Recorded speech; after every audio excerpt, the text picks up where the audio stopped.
Mama, welcome back to the Mom Walk Collective podcast. I'm Jamie. And I'm Ari, and we are two moms just trying to navigate through motherhood. But today we are three. We have Baylee, our Chattanooga, Tennessee ambassador. She's the only 10 I see. We got to throw in the jokes when we're interviewing Tennessee. Come on, guys. If you guys have a better one, let me know. But Baylee is amazing. She's going to share her story on silent reflux today, dealing with that with her daughter. But Baylee, will you take the time to just introduce yourself real quick? Yes, I'm Baylee. I'm the Chattanooga, Tennessee ambassador. I started back in September of 2022. I am a mom of one. Her name is Lila, 15 months, and then my husband is Colton. We've been together for 8 years and almost married 3. So exciting. Also, I'm kind of laughing because Ari had an accent. It's almost like speaking to you. It's like she kind of picked up a little twang.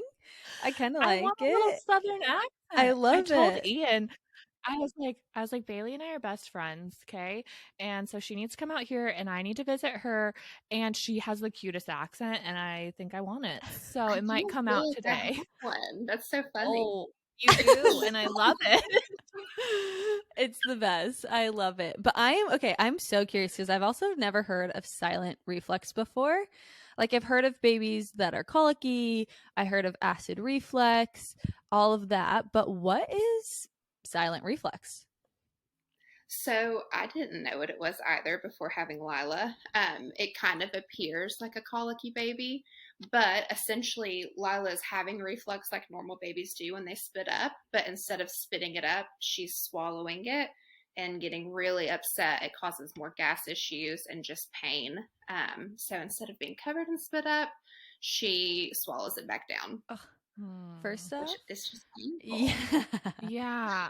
I honestly, when I was pregnant, I had reflux as well, and it made me have so much more compassion for the babies, because I was like, if they're experiencing this and they don't know how to explain that burning sensation, that's probably why they're crying. Mm-hmm. And so, I mean, how did you guys even discover that she had silent reflux? It was like a long process. It felt like the first month of her life felt like a whirlwind because like 4 o'clock, the witching hour comes around, and we looked at each other at 4 p.m. and we're like, okay, buckle in. Like, it's about to happen. We're about to have some screaming for a few hours. We're not going to get to eat, but we'll get through it. So she was constantly crying at night, but she was showing off these symptoms of arching her back and swallowing and then crying. So I was like, there's something wrong. But our pediatrician was just marking it off as colic. So it was kind of a back and forth. Like, you got your mom gut, and you're like, my baby is in pain. I don't think it's colic, because colic feels like a blanketed term. Like, they don't really know what's going on. They're crying. That's what we're going to say it is. And it ended up one night she had cried for 3 hours straight. All of my normal fixes weren't working. I would get in the bath with her, do skin to skin. We would go outside. I put her in the stroller. Literally everything that we had found to work was not working. And she started to appear to have retractions. And I called the pediatrician and we went straight to the emergency room. What are retractions? It's where they're breathing is off, showing that they're struggling to breathe. So she was so hyped up from crying for that long, she wasn't able to breathe as well. Oh, so that must have been really scary. Yeah, did that lead you guys? Did you just call the pediatrician, or at that point you're like, okay, we need to get her seen? So I called the pediatrician. It was so late. I think it was 10 o'clock. So it was the on-call. So you have to go through the process of waiting for the pediatrician to call you back. And they're so nonchalant about it, because I'm sure they get tons of calls all the time for nothing. And I was like, there is something going on with my baby. She said, with how fast she was breathing, to take her into the emergency room, which we live 40 minutes from the emergency room. Oh, wow. So we got in the car immediately and drove downtown. She screamed the whole way. We had the windows down. Of course, I'm crying because I'm like, what is happening? This is so scary. I want to know what is wrong. And we got there, and it was a slow process. There's no, emergency room. Take their time. Yeah. But that doctor that was on shift at the emergency room is who said she had silent reflux. Praise God for a good emergency room experience. I feel like that is so rare, mainly because they're seeing so many people. They're, they're an expert at everything type of deal. But for them to actually have the knowledge to give you, hey, this is what I think it is. So within all of that, how did they discover it? Were they like, I think it's this? Or did they kind of ask a few series of questions? Like, what were the questions that led him or her to believe that it was silent reflux? So he actually asked a few questions. It did take some coaxing to get to the diagnosis. So he was asking how long she was crying, how often she was crying, what kind of was leading us to believe that there was something wrong with Lila. Every time she's exclusively breastfed. So when she would eat, I had a very fast letdown. So she felt like she was gulping, but she would unlatch and like scream and like arch her back, which is a huge sign of silent reflux. So it was lots of arching. At the beginning of the ER visit, he was kind of chalking it up to colic since it had been happening for so many days in a row. But I pressed on because I was like, there's something going on. And she was not able to eat when we first got to the emergency room, and she was hungry.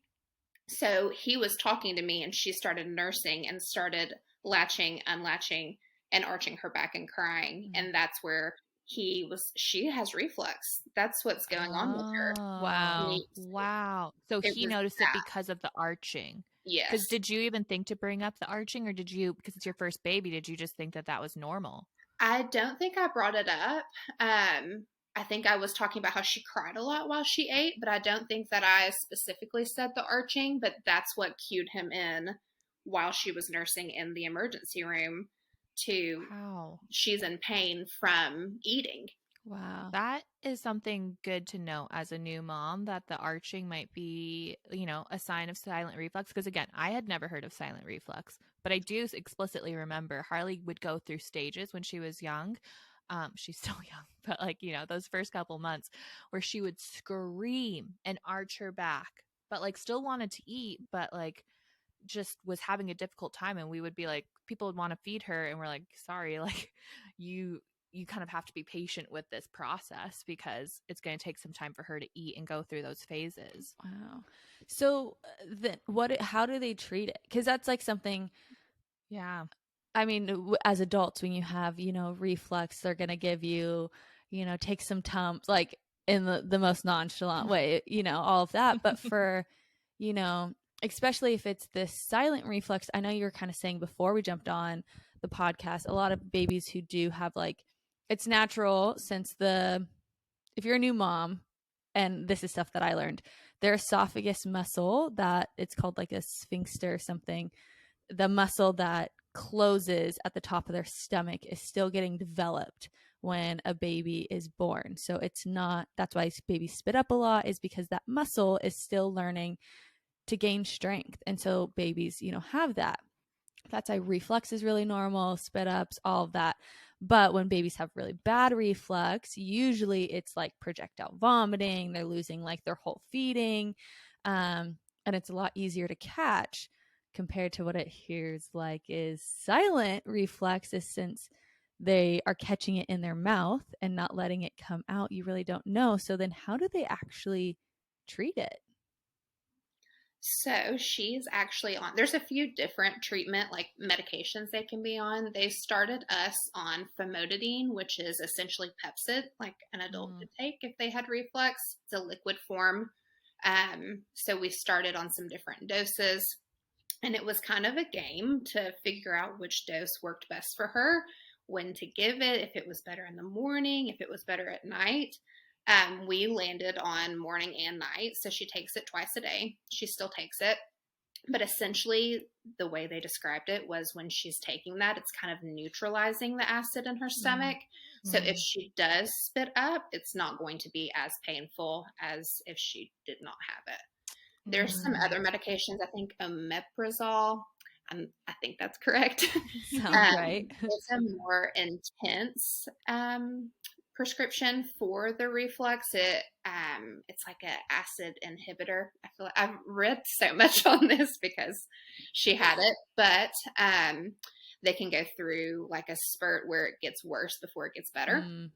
So thankfully, we were able to just do Pepcid and keep it the same throughout her life. But we hold her upright, not as bad anymore, but we used to have to hold her upright 30 minutes after her feeds. Yeah. Every time, even at 2 a.m. So it's hard to not fall asleep. But that helped a lot because they explained that when you're laying a baby flat immediately after they've eaten, like Jamie was saying, they say essentially the milk is just going back and forth, like up and down. So it's very painful, which is why I think a lot of babies don't like their bassinet. So when we held her upright, it had time to kind of digest a little bit, and then she was more comfortable laying down. So just the combination of upright and Pepcid. Wow. Yeah, I was just looking through my messages because my friend just had to up her daughter's Pepcid to 2 times a day as well because they're trying to navigate this whole situation. But you said she's still dealing with it to this day, and she's over a year old. So is she continuing to take Pepcid? Yes, she still takes it. They say typically they can grow out of it around 12 months. Okay. Teething has made hers worse. So she's been teething really bad lately. The increased drool kind of increases the reflux. So I think once we're closer to the end of teething, we'll be able to wean her back off of the medicine to where she doesn't have to take it. Dang. How does she handle taking I was going to ask that. If it's a liquid form, like she likes it. She doesn't likes it. Anything else, but she loves her Pepcid. She'll take the syringe herself. Wow. Good for her, because like if I have to give my kids Tylenol, it's like something terrible is happening in this household. It's like so I've been leaning into like the Highlands teething tablets or like anything like that's a tablet that dissolves. Yeah, but that's good. She probably just knows it helps her feel better. She's associated it with it. And is it like a pink bubble gum or like what? Have you tasted it? Scary. I've actually tried it just because, like I'm giving it to my child. I want to know what it tastes like. It's disgusting, but she loves it. She's like, give it to me. It makes me feel better. She doesn't like Tylenol or Motrin. She'll freak out if she has to take that. But if she sees the Pepcid syringe, it's very small because it's like 0.6 milliliters. It's the tiniest dose ever. She's like, give it to me. She's like, yes. Okay, wait. Now that we're talking about tasting things before your children taste it, have either of you guys tasted your breast milk? Yeah. This is such a weird question. You haven't? But I was so curious. I wanted to try. I have not. Really? Guys, you haven't tried? No. One of my friends was like, they took shots. Her and her husband and her best friend who doesn't have kids took shots of her breast milk. And I'm like, yeah, I've never tasted my breast milk. And yeah. Oh my gosh. I was so curious. I was like, I have to know. It tastes like just really sweet milk, really sweet water or whatever. I didn't take like a whole shot or anything to that extent. Like I literally like after the very few times I've pumped, like afterwards there's like a few left in the pump, I like put my tongue to it to see what it tasted like, and I'm like, it just tastes sweet. But you got to do it before your milk's done. Okay, maybe I'll juice a little. Oh my gosh. I always, it's so funny because Graham gives me a little smile sometimes after I'm like, this must taste different than your regular milk. Like, fully. Yeah. It's that. Everyone says it's like almond milk. It's like a mental block for me though. I don't know. It feels wrong, but I feel like I need to try it before I'm done. So I'll have to report back if I do. Yes, I expect a full report, and I will do the same. Because it's not bad. But I'm excited to hear your guys' reactions. It will be funny. Okay, wait, Baylee, I am so curious. Through all of the trying to figure out, what is this? What's going on? Did you experience any postpartum depression, postpartum anxiety? Like, did it stir anything in you? Or do you feel like you had like that support to be like, nope, I'm going to figure this out? Like, what was that journey like mentally like for you?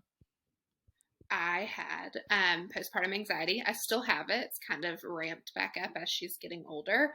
It's kind of come in waves, but I do feel like that kind of kickstarted me in that direction because it felt like, okay, I know how to handle Lila. I know how to hold her up after her feeding. I know how she's going to be if she doesn't feel well. My husband obviously does too, but it's hard for me to delegate that to anyone else because I'm like, do they know what they're doing? And then the intrusive thoughts of like, what happens if I'm gone? What happens if they don't know that she's having reflux or whatever? So I feel like it definitely kickstarted the anxiety some and made me not want to separate from her as much. Do you feel like you had like anxiety prior to pregnancy? Is that something that you struggled with before and then maybe was heightened after pregnancy? Yes. So before even being pregnant, I've always had anxiety. I was treated when I was a child, kind of was waves also, where sometimes it was worse, sometimes it was better. I definitely experienced anxiety while I was pregnant and didn't even realize that that could have been a symptom of it. I was constantly worried the whole time I was pregnant. But after having Lila, it was definitely increased, especially during the baby blues period. What would you describe like give more scenarios? I think because this is where I think, well, I could say I think a lot, but for a new mom or a mom who maybe their first pregnancy didn't have anything and maybe they're in, second, third, fourth, whatever pregnancy or multiple kids stage and are starting to experience thoughts that are just now like, oh, that's not normal and I feel really anxious. And or like for me with my postpartum anxiety, I was really functional. And then at night, I would like wake up feeling like I had a heart attack, or like I would have like my body would process the anxiety and stuff later. But it was me realizing of, oh my gosh, is he going to be okay? Is this happening? The phantom cries, like thinking all those things. What scenarios, like, could you walk through a little more scenarios on when you would really feel that anxiety kind of heighten? Yes, I think all of mine was at nighttime too, pregnancy and postpartum. When I was pregnant, it was, what is our life going to be like after the baby's here? Like, am I going to be able to put Colton first and like prioritize our relationship?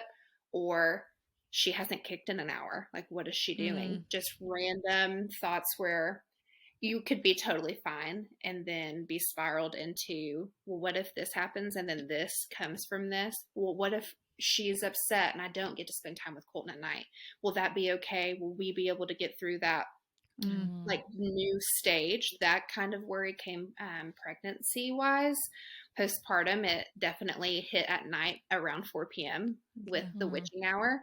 It was immediate, like I would see the sun going down and I would start to get anxious. Like, is she going to cry? Am I going to be able to hold her and calm her down?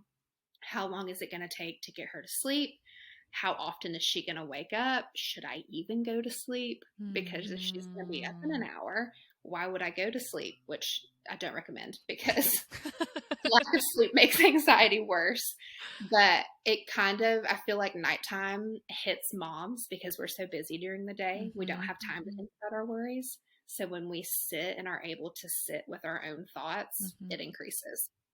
So spot on. What was the moment for you of realizing like, hey, I might need to tell someone about this? Oh gosh, I'm trying to think. I tell my husband about it all the time. Like, I think he knows. Every night I'm like, I'm anxious, and he's like, why? The man has never experienced anxiety in his life. Like, I wish that I could be that way.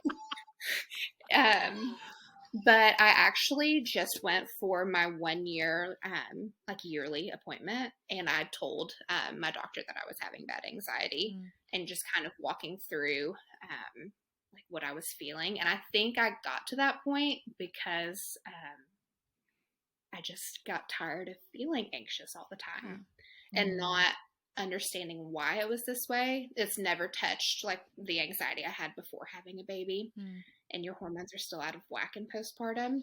So I was like, Absolutely. I need to say something and see what the options may be to help me feel more like myself again. Mm.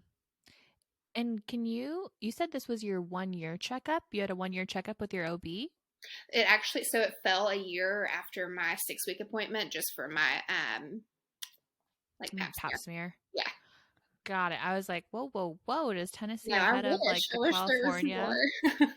Yeah, because I just yeah, my rant on the medical space comes out sometimes, and I just don't think the 6 week checkup is enough for postpartum No. mama. And there are waves and cycles of postpartum that there should be help along the way.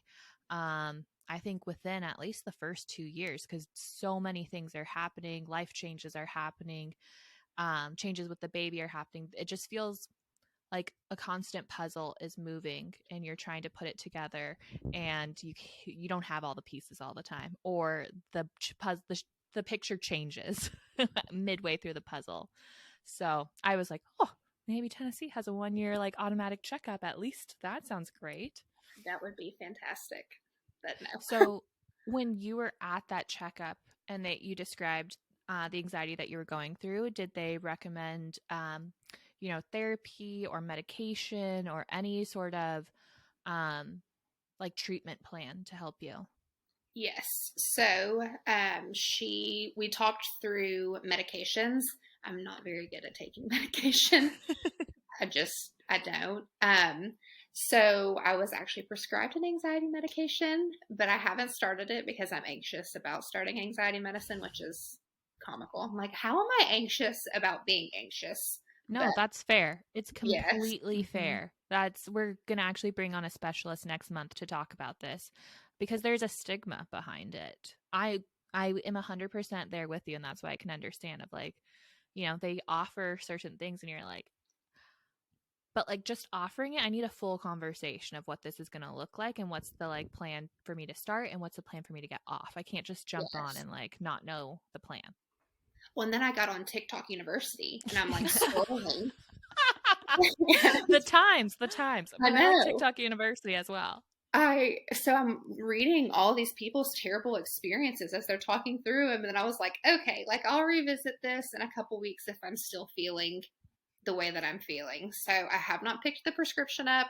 It could still happen, but as of now, I'm just really hoping that the sunshine and being outdoors, moving a little bit more is going to help. But if not, we'll revisit the Walgreens down the road and pick up Awesome. And if anybody listening is currently on medication, this conversation is not to like put your situation down. Like, this is just the struggle that we're currently going through of like, do I not? And like how we can facilitate that conversation better to help people decide for themselves if it makes sense to get on medication. I want to call that out for those that have, because some people have gotten on the medication and it like helps them tremendously, and I want to honor that. So but how are you feeling currently now that the sunshine's coming out? In California, we're experiencing the same thing after our torrential downpour. um are you starting Last time we talked to you, you were outside playing in the field because you live on like this 2-acre property, which is incredible. How are you feeling? Better. I feel like, I swear, the sun comes out. And have you seen the TikToks where the people like rise up off the bed? Yes, That's literally literally me. me. Same. Like the seasonal depression is just like leaving my body. So I'm feeling Mm-hmm. better. I'm still anxious, but that's just like one of my personality traits, I feel like, at this point. But feeling less anxious about all of the things. So starting to come Okay. up. Also, random question, because you mentioned it.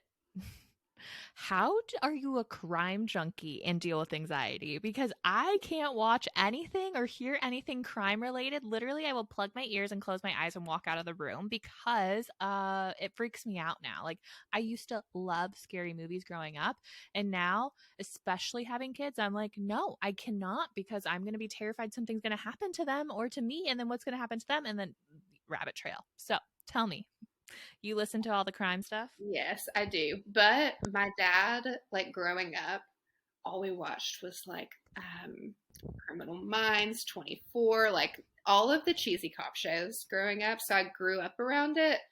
They don't make me anxious, but I'm not a scary movie gal. Like, I like the true crime, scary movie stuff. I'm under the covers hiding, not about it. So that would freak me out more than the realistic stuff. I think I'm just intrigued by the mind, like how it can get to that. So I think that's how I can separate the anxiety from the two. Not to say I don't get nervous like at nighttime if I'm at Walmart by myself, because I definitely do, but it's not like a constant fear. Yeah, yeah. It's the mindset that you're going into these that's making the difference. Whereas my brain goes to like, oh my God, somebody's probably outside my door right now and I like can't see them, and I'm freaked out by like I have to have curtains because I'm like I don't like when I have the lights on inside and somebody could see inside. I'm like, no, too many crime shows, too many things. Yeah, I'm not. I can't do any of it. I'm like, nope, Disney, happy movie. Put on the happy. Miss Rachel, that's happy, you know?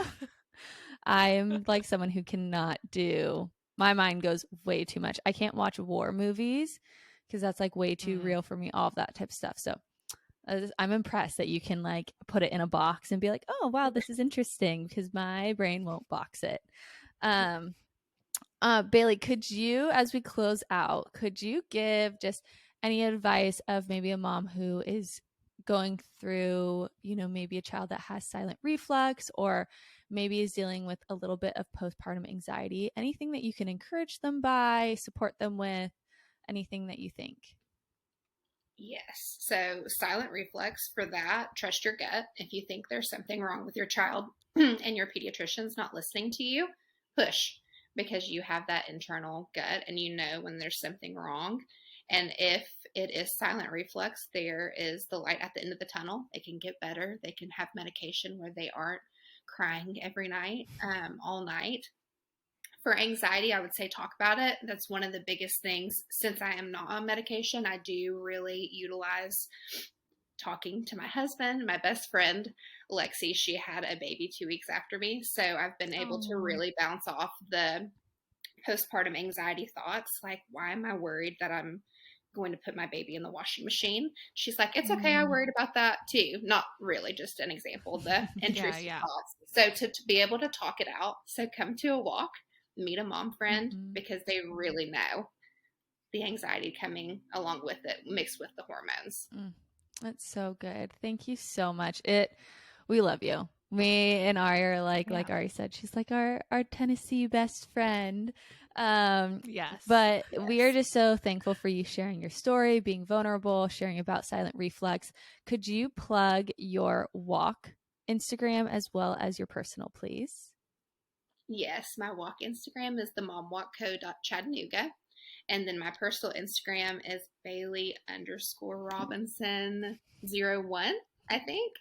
And we'll tag it in this. Yeah, she's also Baylee Baylee, which, yes, you know, all the different ways to spell Baylee. But if you are a mom and you're like, oh my gosh, I want mom friends, I want to have these conversations in person, we are not just podcasts. We have walks in over 160 cities across the US and Canada.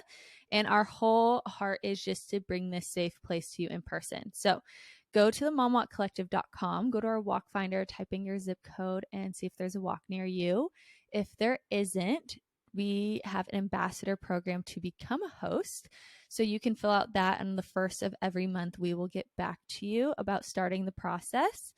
If you are local to Southern California, and this should come out before the market, we are having our first Mother's Market. So we're bringing over 20 brands together that will help resource you and simplify motherhood, from formula companies to strollers to clothing to diapers. So we would really love to have you out there. Go to our main Instagram page, the Mom Walk Co. It's actually a pinned post right now. Other than that, if this is the cringiness, like, subscribe, comment, rate it, whatever it looks like. It helps us resource this to more moms who need this community. Other than that, Ari, you want to close us out?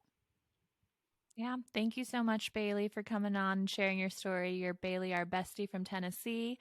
And if you are experiencing a baby that you think might have silent reflux, please reach out to Baylee. I know that she would totally be open to being a support system for you and your experience going through that. So we love you, and we'll talk to you soon. We love you, Mama. Love you, Mom.